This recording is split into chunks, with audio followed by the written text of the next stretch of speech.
Olá, meus amigos, estamos nós com o paulochagas.net, aqui na Imagem TV, e muita coisa a gente pretende trazer no programa de hoje.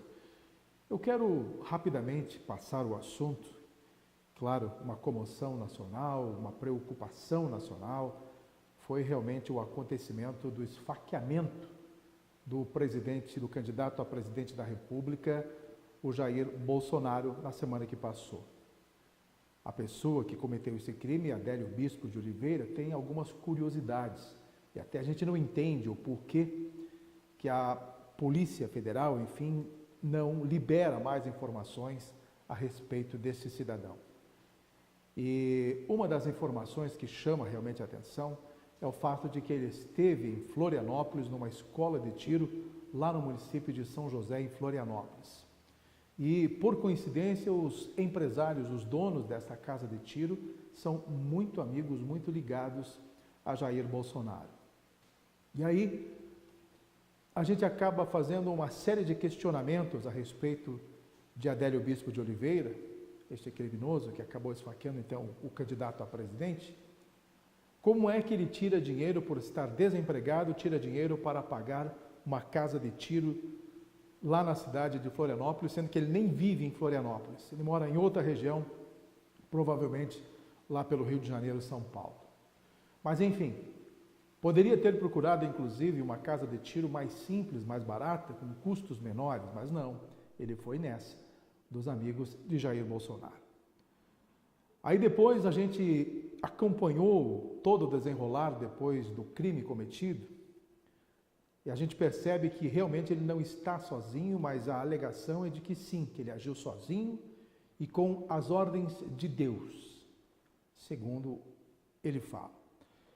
E aí outra curiosidade é o fato de 4 grandes advogados de uma empresa também bem renomada, se não me engano lá de Minas Gerais, estar defendendo este cidadão que tinha lá notebooks, celulares, pagamento adiantado da pensão, isso tudo desempregado. E aí, então, com certeza, Deus financiou para ele toda a mobilidade com a hospedagem da pensão, com a compra dos equipamentos, tudo Deus. Mas são coisas que a gente espera que a polícia traga à tona o mais rápido possível e a gente possa entender por que que estes acontecimentos acabam sempre tomando um rumo nas épocas das eleições. Na eleição passada, caiu o avião de Eduardo Campos. A gente não insinua nada com relação a isso, mas são coincidências que a gente não sabe como isso acontece. E agora, então, a tentativa de assassinato, porque queriam realmente matar o candidato a presidente Jair Bolsonaro. Felizmente, ele sobreviveu e agora a gente não sabe qual vai ser o rumo destas eleições a partir deste acontecimento. Mas tudo bem. Um outro fato político que a gente acaba sempre comentando a respeito é o do deputado federal João Rodrigues. Ele acabou então voltando a Brasília nesta segunda-feira, se reapresentando e inclusive voltando a dormir na prisão lá em Brasília, na prisão da Papuda, e liberado durante o dia para ficar no Congresso. O juiz do STF, o ministro do STF, o Luiz Roberto Barroso, cassou a liminar concedida pelo ministro Rogério Cruz do STJ. E aí então ele voltou a ser preso e trabalhar lá no Congresso durante o dia, inclusive perdendo os direitos de ser candidato a deputado federal por hora. Ele continua ainda, se mantém na candidatura e está buscando então uma liminar, algum recurso que possa mantê-lo então como candidato nesta situação. E antes de ele ir a Brasília, ele gravou ao lado da esposa no domingo à noite, fez uma live pelo Facebook, e declarou também o apoio ao Jair Bolsonaro na presidência da República. Segundo ele, os dois estão impedidos, de uma certa forma, de fazerem campanhas e estão parecidos neste encaminhamento político. João Rodrigues e Bolsonaro são amigos, né? São deputados federais e têm forte ligação lá no Congresso. Muito bem.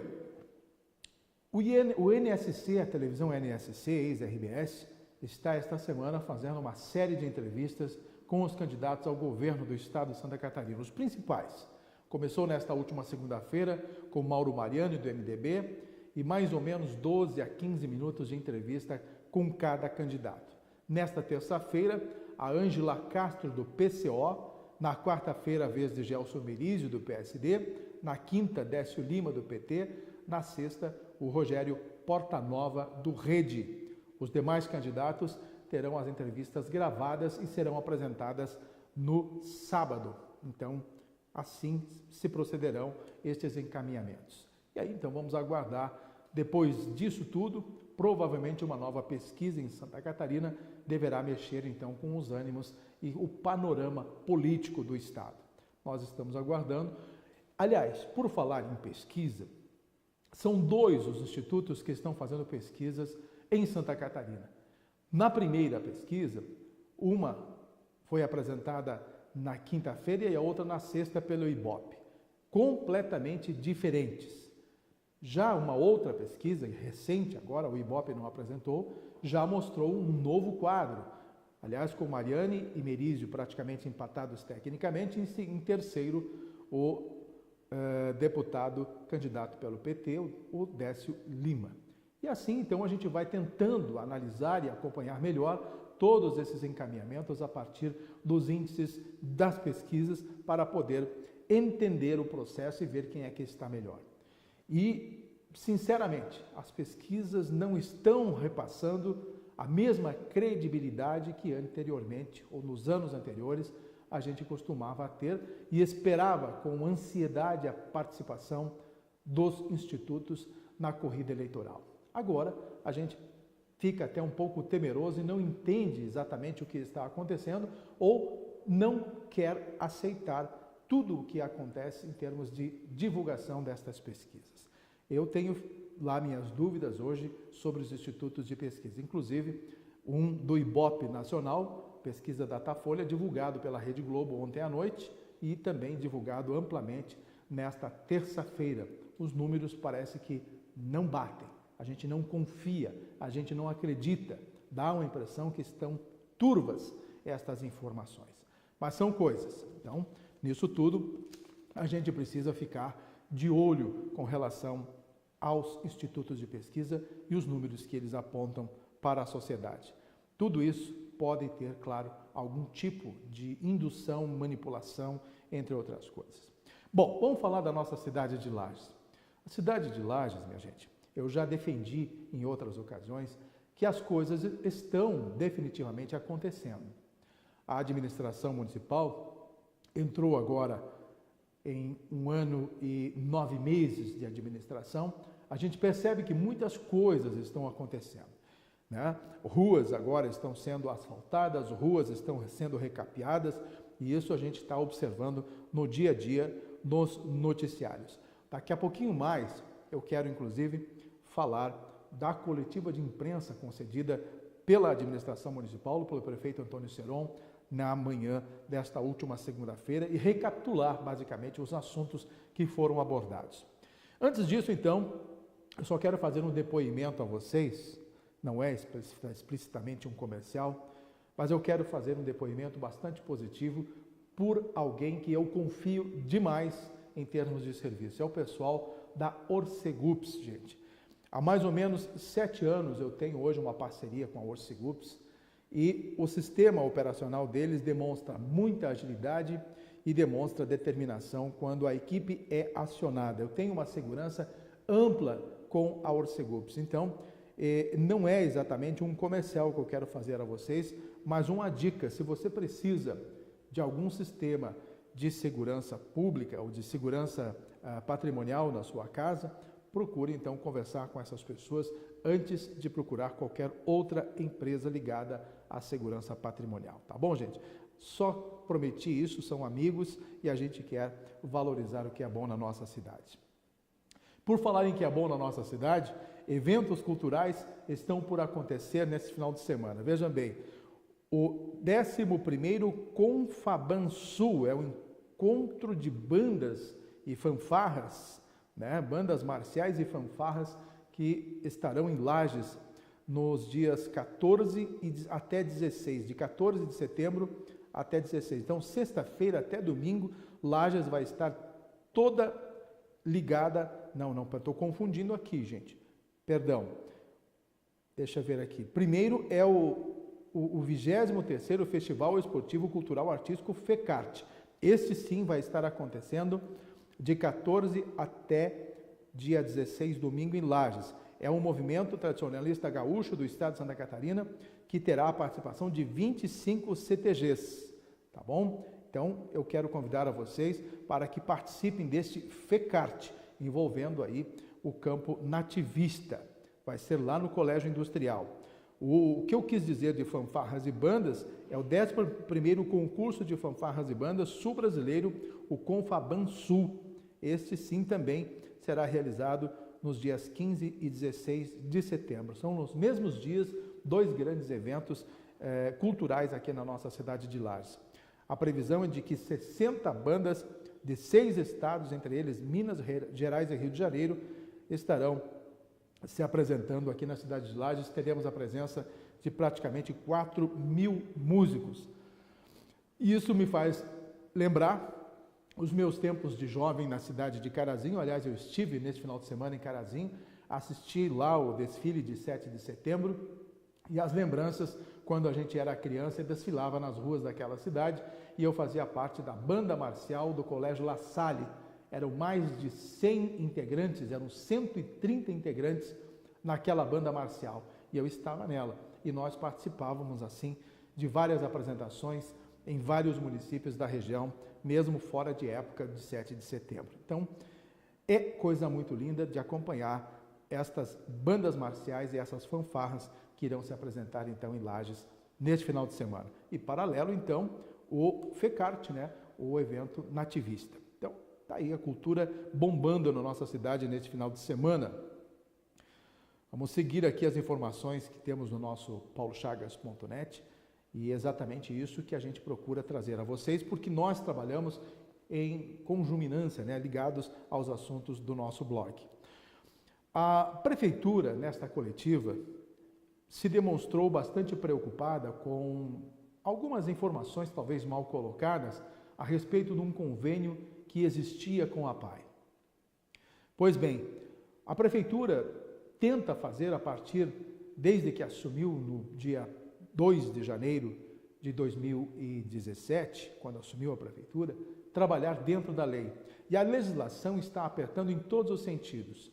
Com relação à APAE, o município simplesmente enviava dinheiro sem um controle específico, sem uma contratação, sem um convênio legal a respeito desses valores que eram repassados à APAE. Logicamente, o Ministério Público e através do Tribunal de Contas do Estado de Santa Catarina também acabaram fiscalizando, e o município deve e tem que se normatizar dentro da legislação. Então, a partir de agora, não tem como mais passar as verbas aleatoriamente para a APAE, embora o município reconheça a importância desta entidade no acompanhamento destas crianças com alguns problemas. E então, a APAE hoje conta com aproximadamente 300 alunos e será atendida com recursos federais. O município deverá fazer, então, o repasse desses recursos conforme os atendimentos realizados por produção, ou seja, dependendo de quantos atendimentos os alunos receberão, o dinheiro será captado junto ao Ministério da Saúde, vem para a Secretaria da Saúde de Lages e esse valor, então, será repassado para a APAE. A estimativa é de que os valores cheguem a 50, 55 mil reais mensalmente para a instituição. E isso tudo, então, para dar acompanhamento e atendimento às crianças que precisam, claro, da atenção dessa instituição.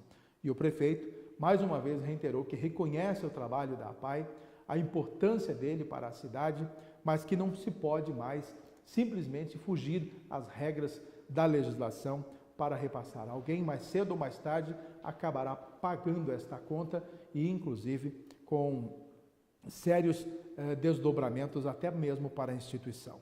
E aí as coisas não podem mais ser, conforme disse o prefeito, com o tal de jeitinho para fazer esses pagamentos. Aliás, nenhuma outra entidade estará recebendo se não estiver totalmente regularizada dentro, inclusive, do marco regulatório. Esta semana, na segunda-feira, agora uma notícia interessante. A Ambev irá produzir em Lages a cerveja Serrana. A Serra Catarinense terá uma marca de cerveja exclusiva para ela. A Ambev, então, procurando diferenciar um pouco a sua linha de produção, vai produzir em latinhas de 350 ml uma Pilsen. Uma cervejaria aqui de Santa Catarina, aqui de Lages, estará produzindo a cerveja Serrana. E eu fico questionando, tomara que seja mesmo boa essa cerveja, assim como são as outras, e a gente fica na expectativa se vai ou não agradar os nossos paladares, porque quem gosta de uma boa cerveja é bastante exigente. E se a cerveja Serrana tiver realmente o sabor que a gente espera, vai cair, claro, no gosto dos apreciadores de uma boa cerveja. Falando em segurança, há muito tempo a gente tem acompanhado a situação das pessoas que moram no interior de Santa Catarina. A Serra Catarinense, especificamente, tem sofrido com assaltos a residências no interior e também sofrido com os abigeatos, ou seja, o roubo de gado nas propriedades rurais. E você sabe que essas propriedades são normalmente bastante isoladas e têm praticamente uma liberdade para que os bandidos possam chegar a hora que quiserem e praticarem os seus assaltos. E eles ficam, muitas vezes, observando para ver a movimentação e qualquer descuido destes moradores acabam então sendo assaltados. Pois bem, a Polícia Militar criou um programa chamado Rede Rural de Segurança e atualmente são mais de 230 propriedades já cadastradas na Rede de Segurança e o objetivo, claro, é dar proteção a essas pessoas que moram no interior. E recentemente, aliás, todos os dias, basicamente, a polícia tem visitado essas propriedades, passando orientações às comunidades, às pessoas, para que elas tenham, então, mais observação diante do que acontece aos arredores de suas propriedades. Então, são percorridos aí centenas de quilômetros para poder orientar esses moradores em 37 localidades até agora. Foram mais de 6 mil quilômetros percorridos pela Polícia Militar e que faz parte, então, desta rede e é um sistema de prevenção da Polícia Militar de Santa Catarina que, claro, quer aumentar o senso de violência, busca aumentar o senso de violência das pessoas nas comunidades, ou seja, fazer com que as pessoas tenham mais atenção ao que acontece observando veículos estranhos, passagem de pessoas e não receber qualquer um na sua propriedade, assim como era antigamente, né? Qualquer um chegava a pedir um copo d'água e já ia sentando e tomando chimarrão e tomando café. Hoje a coisa é um pouquinho mais complicada. Mas enfim, a orientação é para que as pessoas mantenham muito bem fechadas as suas casas, com as portas e janelas e inclusive, se possível, botar grades nas portas de boa qualidade e manter sempre as cortinas fechadas, porque é difícil quando não existem, então, as câmeras de vídeo monitoramento nestas propriedades e isso torna-se bastante preocupante. E aí, manter bastante iluminado, boa visibilidade para ter, assim, esse cuidado com quem se aproxima. Então, é muito interessante esse trabalho da Polícia Militar para salvar ou resguardar a vida das pessoas, principalmente a vida e também os seus patrimônios, né, os seus bens dentro das propriedades. E nós estamos, deixa eu só passar aqui, vamos entrar basicamente nas notícias da coletiva da imprensa nesta segunda-feira, porque foram muitos os assuntos e eu até achei bastante interessante alguns deles. Julguei boas as notícias lançadas na coletiva de imprensa na manhã desta segunda-feira. Entre elas, o prefeito Antônio Seron, acompanhado, claro, do vice Juliano Polese, mais os secretários, ele repassou a informação de que o terreno da Bernec já está aprovado através do projeto de lei da Câmara de Vereadores e já pode ser repassado, então, à empresa para que ela tome posse e efetive as providências para a instalação. Está aí uma boa notícia. Com relação ao trânsito, durante a semana do trânsito, que acontece de 18 a 25 de setembro agora, estarão em operação 2 radares móveis para observar a velocidade, auferir a velocidade dos motoristas em algumas vias consideradas bastante perigosas aqui na cidade de Lages. Na Belisário Ramos, na Avenida Luiz de Camões, na Dom Pedro, para tentar conter os ânimos dos motoristas em termos de velocidade. O jeito é você andar dentro dos padrões e não se incomodar, porque nesta aferição de 15 a 25 de setembro será um efeito educativo. Desses dois equipamentos, um ficará nas mãos dos seguranças da Diretran, né, dos agentes de trânsito, e outro ficará na mão da Polícia Militar. Então, em lugares diferentes, estarão fazendo esta aferição em caráter educativo neste mês de setembro. Mas, a partir de outubro, você que gosta de andar rapidinho na cidade de Lages, deverá se conter, porque esses radares móveis estarão em algum ponto da cidade, não vão avisar exatamente onde eles vão estar, e você poderá ser captado, ser pego pelo radar e será multado. Então, são essas coisas que você precisa estar atento, até para que diminuam assim os acidentes na área urbana da cidade de Lages. Não tem dia, não tem final de semana que não haja alguém batendo num poste e assim por diante, como a gente tem visto aí na Duque de Caxias, na Dom Pedro, em várias vias, na Belisário Ramos, as pessoas caindo no Rio Cará, batendo em postes. Isso tudo é resultado, claro, da bebedeira talvez, ou da imprudência e a alta velocidade. Vamos à frente.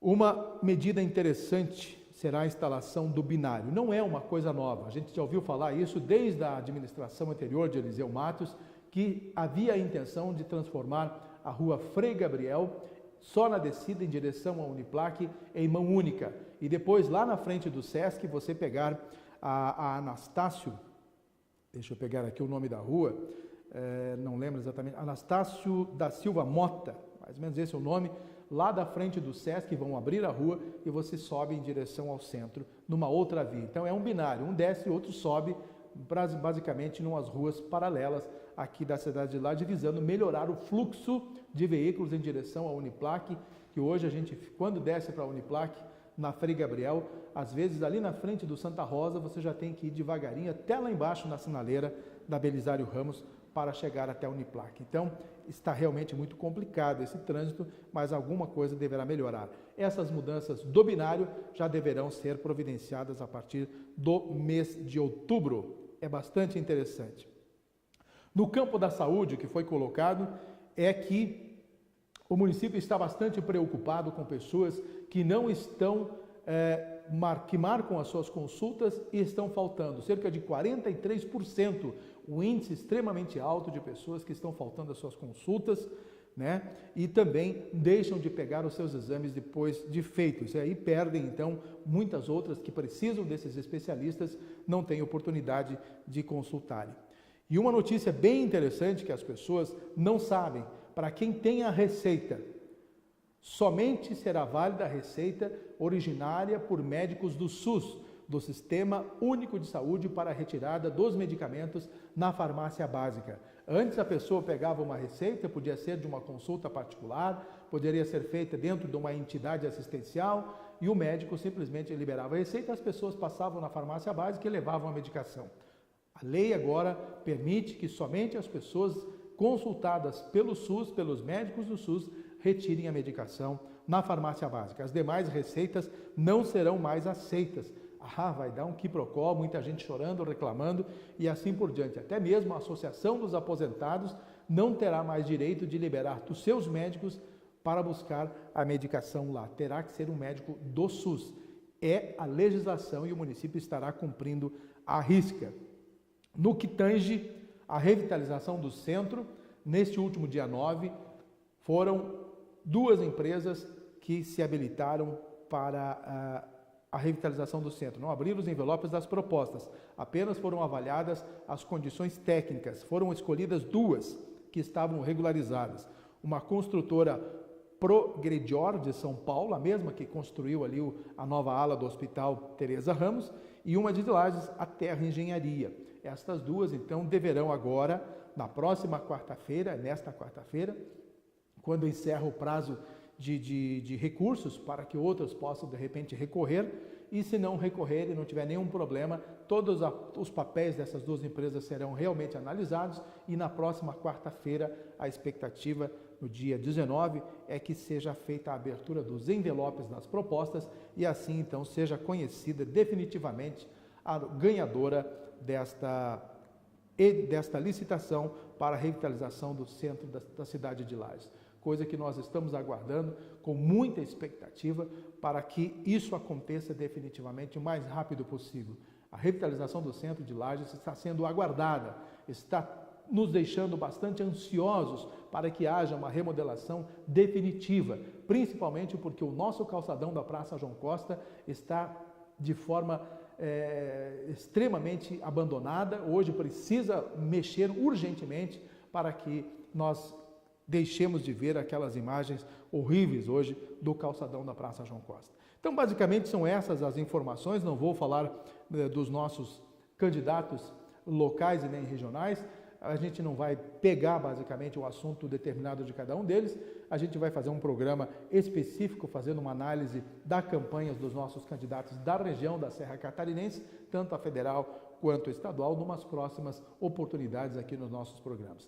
Nós estamos bastante atentos a algumas coisas, não aguentamos mais a situação, por exemplo, do trânsito da cidade pela falta de estacionamento. Não sei quando que nós teremos essa chance de ver esse trânsito, essa mobilidade do trânsito com estacionamento. Essa semana precisei ir ao centro e é perda de tempo. Você se irrita porque não acha estacionamento em lugar nenhum. Parece que as pessoas já amanhecem desde as 7 horas, já pegam a sua vaguinha no centro e deixam o carro estacionado o dia inteiro e não permitem que ninguém mais estacione na área central da cidade de Lages. É coisa de deixar realmente a gente bastante irritado nesse contexto. Às vezes, nem pagando, os estacionamentos já estão lotados, aqueles pagos no centro da cidade. Então, às vezes, voltamos para casa, deixamos o carro em casa e a gente vem a pé para o centro, caminhando, e aí não tem outra alternativa. Realmente está bastante complicada esta situação do monitoramento dos estacionamentos aqui na cidade de Lages.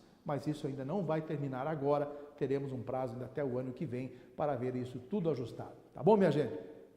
Um abraço a vocês e até a próxima semana, se Deus quiser, com mais um paulochagas.net.